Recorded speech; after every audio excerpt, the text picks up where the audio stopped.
Hello everyone. Today we are going to discuss the poem Beethoven, written by Shane Koyczan. So this poem is a very powerful poem which portrays the life of Beethoven, the childhood abuse that he had to bear, and the resilience that he used to overcome it. He worked extremely hard for the approval of his father, and he also overcame deafness and created masterpiece music. So, this poem is about how Beethoven transformed his suffering, disability, and trauma and all his pain into artistic beauty. The poet also mentions that one needn't learn about his life because his music beautifully portrays it. So, this is a gist of what the poem is about. Now we'll go towards the line by line explanation. So, you can see from here that the poem is written in free verse. There is no meter or any rhyming scheme, and it is written in spoken word poetry. The poet has used very simple and direct way of writing to avoid any kind of complex vocabulary or pretentious words because he wants the readers to pay attention to what he wants to convey. So the poem starts with the word listen. That means pay attention. The word listen here is quite ironic because we can listen, but Beethoven cannot. As we will later come to know in the poem that he is deaf. His father made a habit out of hitting him. So here, made a habit means Beethoven was hit regularly and it was normalized and done frequently rather than any isolated incident. So he was frequently hit by his father. See, some men drink, some men yell, some men hit their children. So here the poet is talking about different types of abusive behavior. That is, some men drink, that is, they drink to numb their pain. Some men yell, that is, they do verbal abuse. Some men hit their children. So, for them, hitting or venting out their anger is by hitting these young children. So, these are the various unhealthy outlets to remove the inner turmoil that they are facing. So, the father released his inner demon by hitting, yelling, and as well as drinking. This man did it all. So his father did all these type of abusive behavior, and that is why Beethoven's childhood was traumatic. This man did it all because I guess all men want their boys to be geniuses.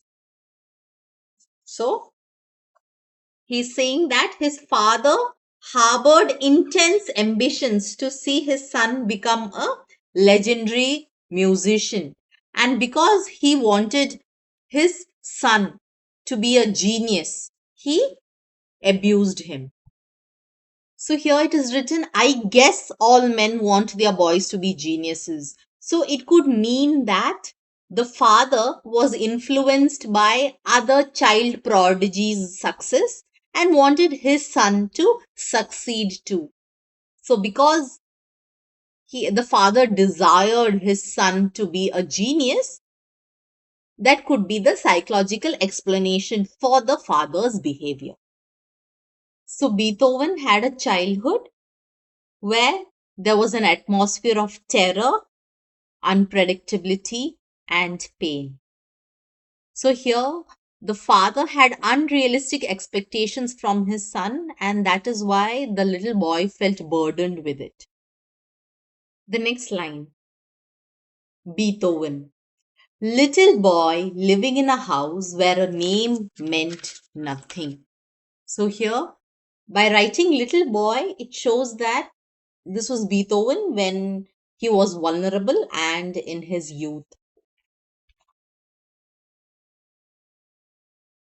So, living in a house where a name meant nothing means he did not have an identity at his own home.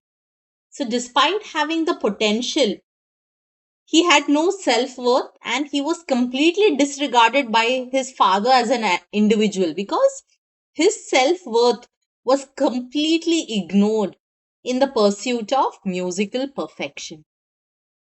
So, Beethoven's inherent values were completely disregarded by his father. Living in a house where mercy had to be earned through each perfect note tumbling up through the roof to tickle the toes of angels whose harp couldn't hold half the passion that was held in the hands of a young boy who was hard of hearing. So he was living in a house where mercy had to be earned. Now, this is such a powerful line because mercy or love, compassion, forgiveness, all of this are freely given at home. But here, Beethoven had to earn the mercy. That is, his acceptance was conditional. And the mercy only depended on his musical perfection. So, if he played a perfect note, he would be given mercy. So, therefore, mercy had to be earned by him. So, therefore, Beethoven had this pressure to play a perfect note in order to even attempt to earn the approval of his father. Then the poet here has used beautiful imagery, visual imagery, where the poet says that the musical notes are visualized to energetically rise up through the roof of the house and going towards heaven, where they delightfully tickled the toes of angels playing the harp. And the poet says that even the harp that is played by the angels cannot capture half the human precision that is infused in this young Beethoven, which pours from his talented hands. So, the music that is usually played on the harp by angels is usually whimsical and pure. So here the poet is comparing and saying that the perfect musical note that is played by young Beethoven is better. That means the music that he plays is beautiful, pure, and it has reached heaven. Even angels cannot match the passion of this boy.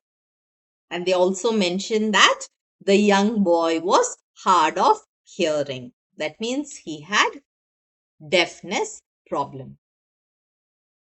So I hope so much is clear. Let's move forward. Who heard his father's anthem every time he put fingers to ivory, it was not good enough.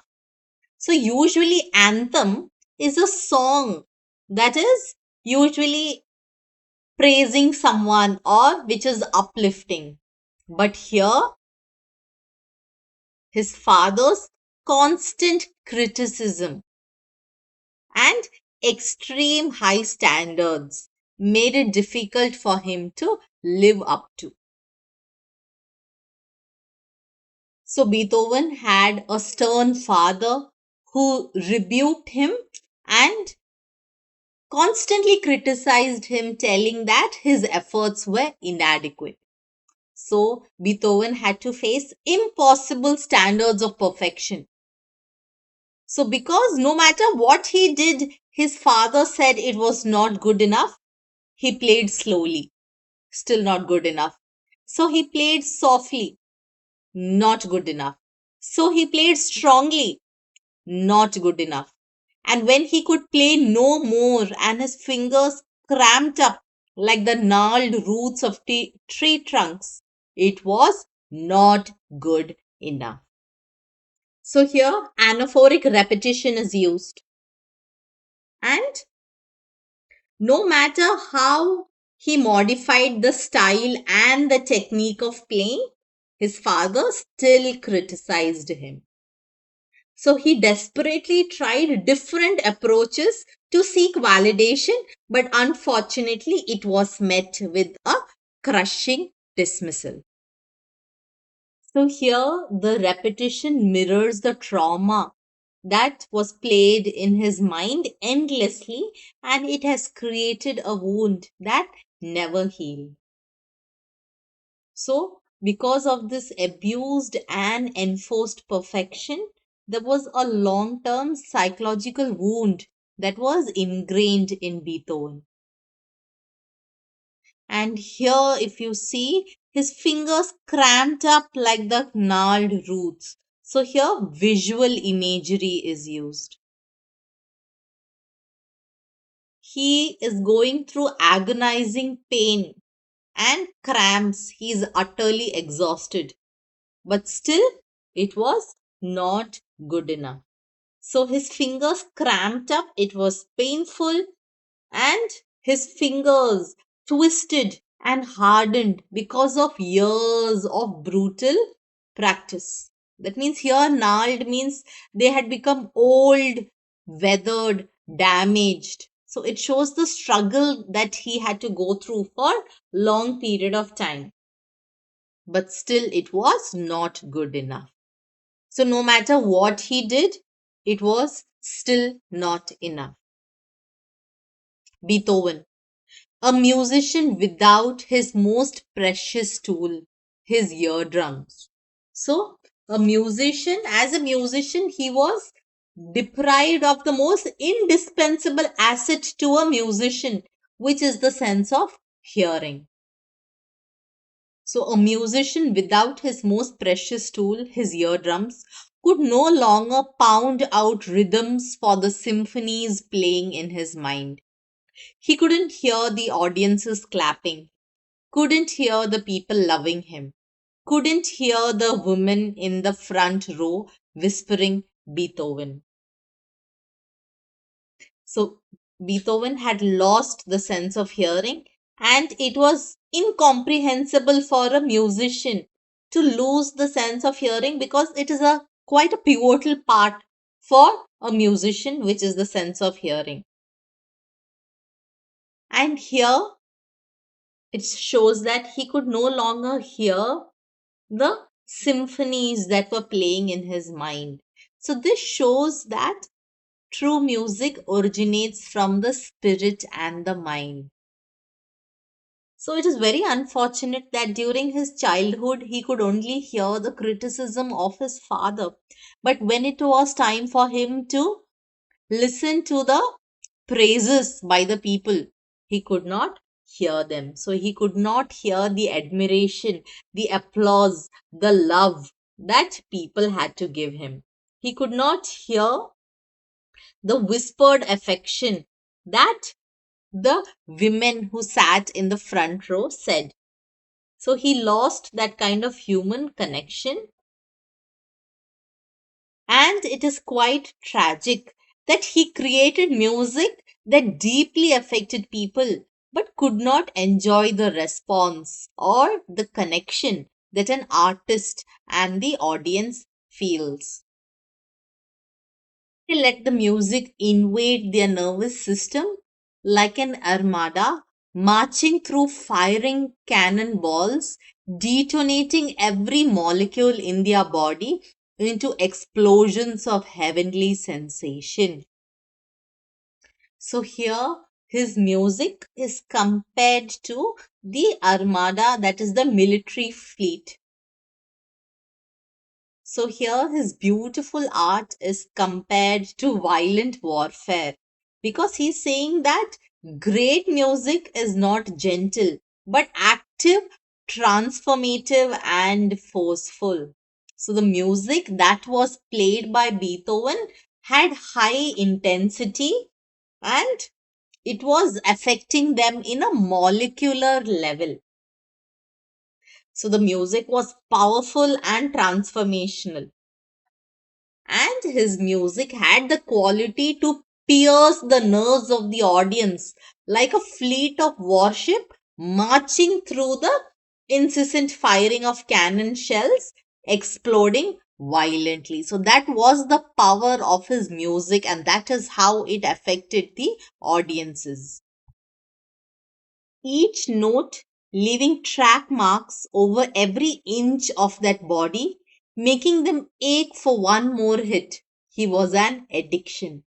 So, here the poet is saying that Beethoven's music leaves physical marks on the body, like they are wounded or they are completely transformed, and it makes them ache for one more hit. So he was kind of like a drug or an addiction.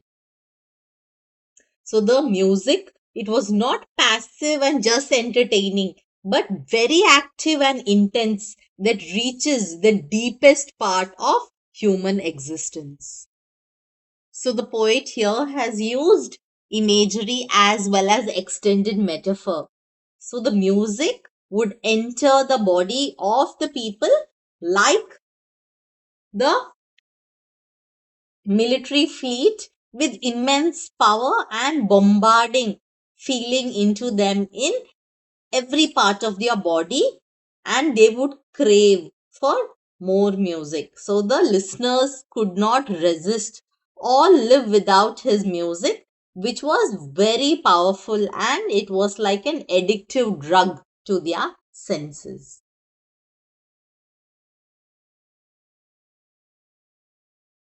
And kings, queens, it didn't matter.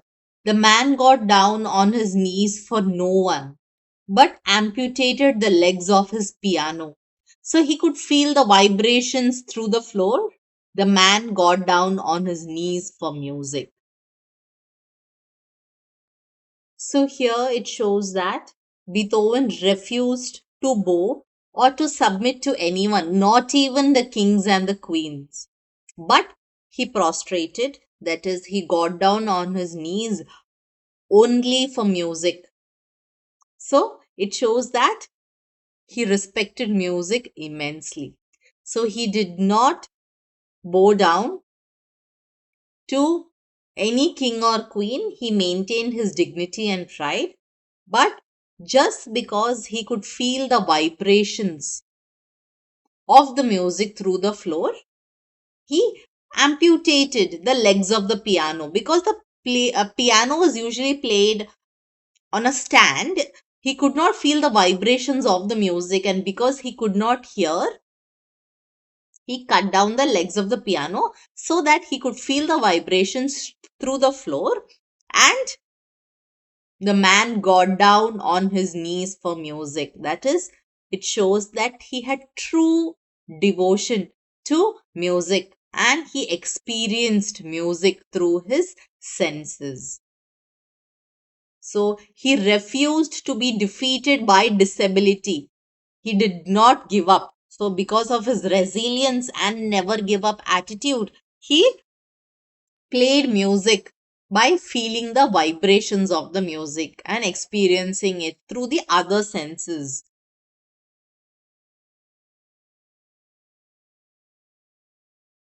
And when the orchestra played his symphonies, it was the echoes of his father's anthem repeating itself like a broken record.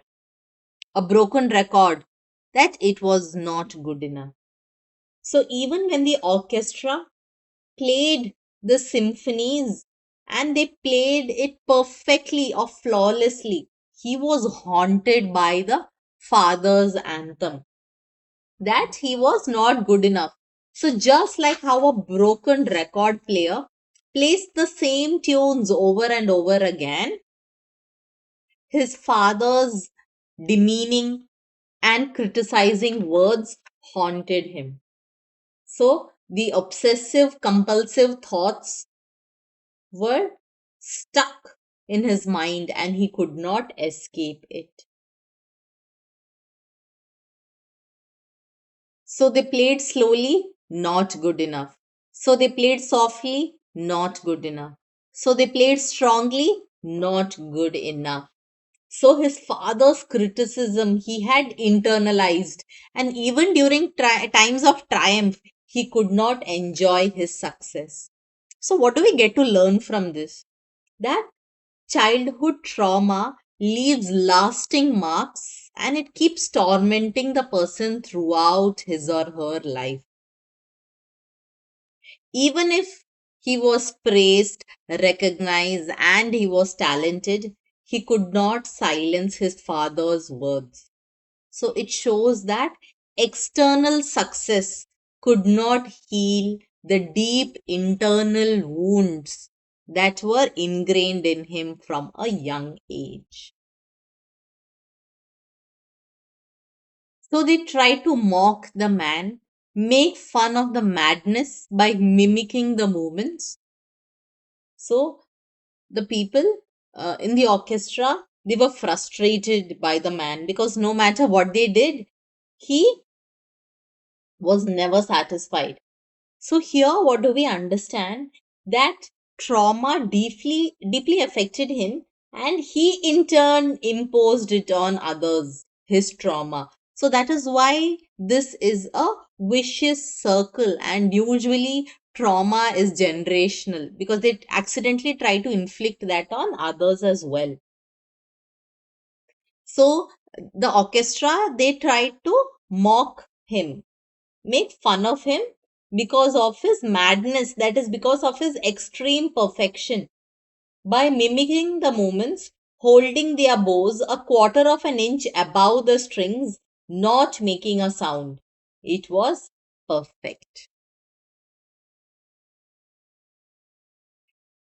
So here there is irony because even though the musicians were making absolutely no sound, Beethoven reacted as if the music was perfect, because this shows that he had his intimacy with silence and he was a profound genius.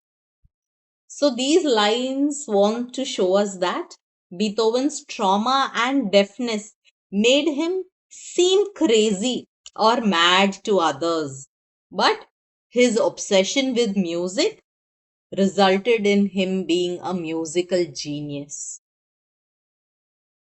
Therefore, the musician's silence was not insulting to Beethoven. In silence, he found beauty, he found perfection. So, through deafness, he had access to deeper truths than those who could hear. You see, the deaf have an intimacy with silence, it's there in their dreams. And the musicians turn to one another, not knowing what to make of the man trying to calculate the distance between madness and genius.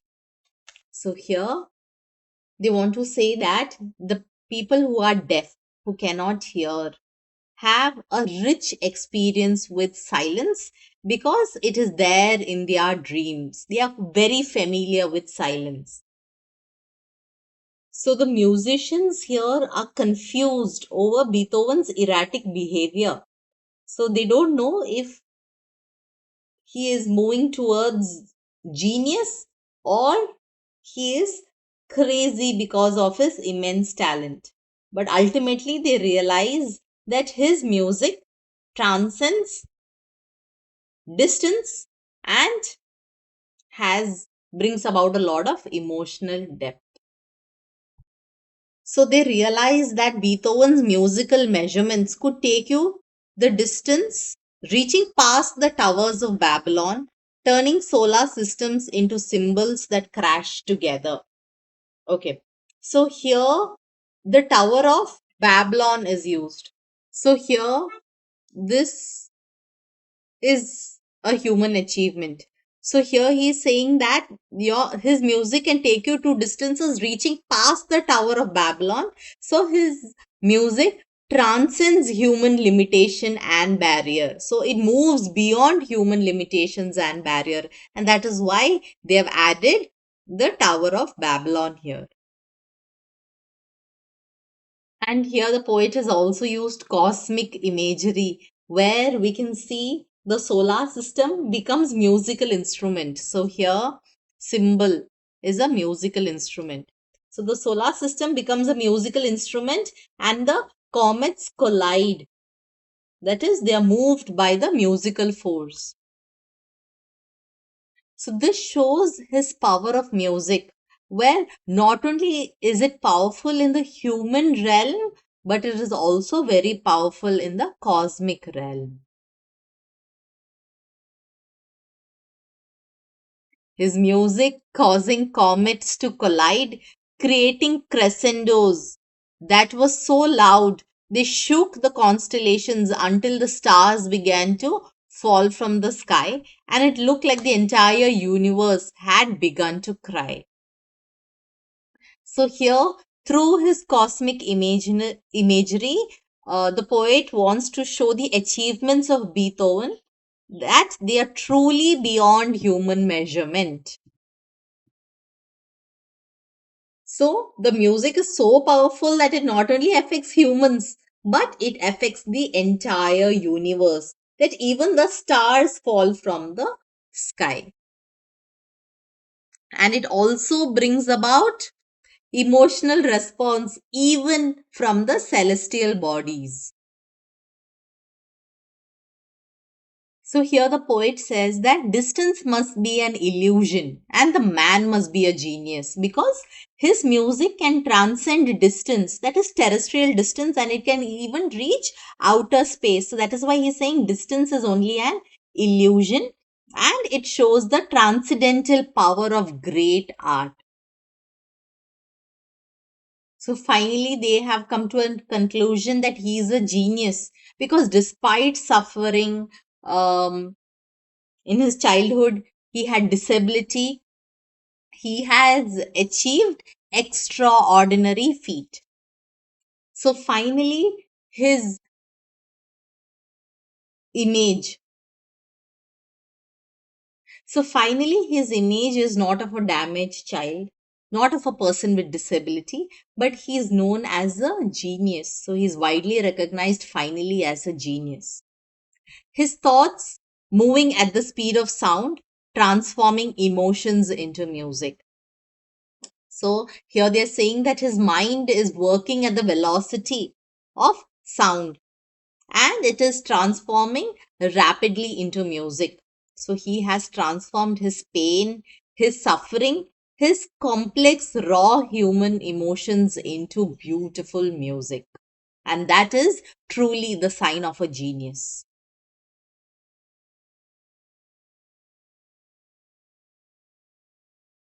And for a moment, it was like joy was a tangible thing, like you could touch it. So, after listening to his music, you could feel that an abstract emotion like joy was something real and that you could touch and feel it. Like for the first time, we could watch love and hate dance together in a waltz of such precision and beauty that we finally understood that history wasn't important. And for the first time, watch love and hate. So love and hate are opposites, and first time you could see that the opposites could coexist so beautifully, like in a waltz. So what is a waltz? Waltz is a well structured graceful dance. So here the poet wants to say that Beethoven has beautifully balanced conflicting emotions. That is, not only has he balanced the suffering, the complex emotions, the damage during his childhood, and made it into beautiful music that sparks joy in people. So here the poet has used personification where love and hate are dancing in waltz. That we finally understood that history wasn't important.